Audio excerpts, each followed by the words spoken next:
to our interview today. I have a distinguished guest with me today. All the way from Otamatea, Apotoro Rehita Tapihana Shelford.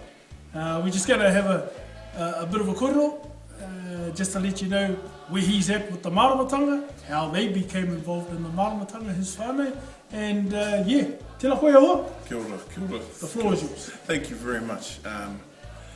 I suppose I could just deal with a couple of questions you've asked. One is my family have been involved from the very earliest days of this maramatanga.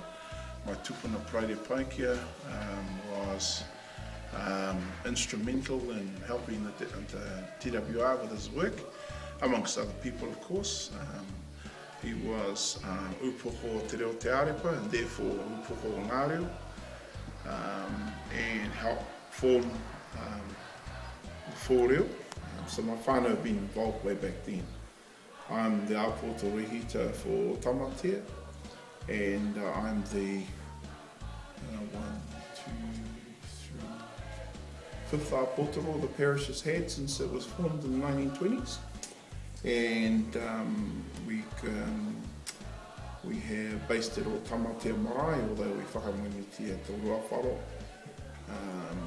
Otamatea, Kaiwaka and Roe.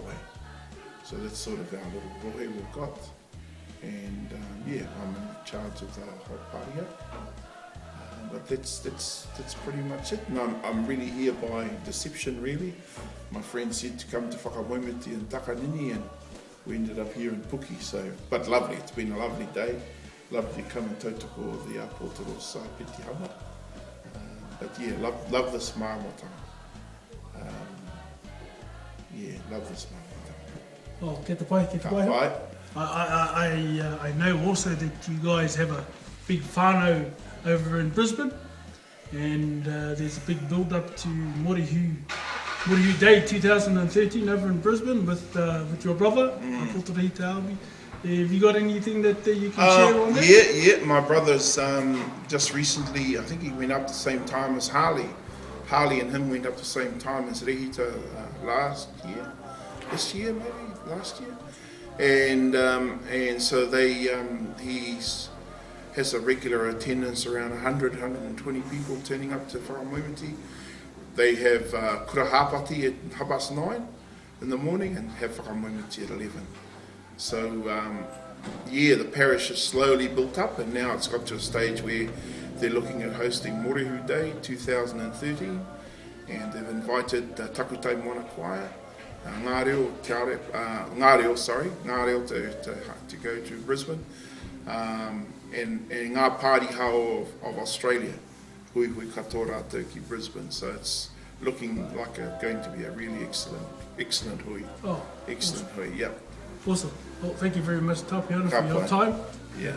Thank you for allowing us the opportunity to have a talk with such a distinguished guest. Oh, we. Kia ora. So for you Morehu over in Brisbane, if you haven't heard, there's a Morehu Day over there, 2013 in March.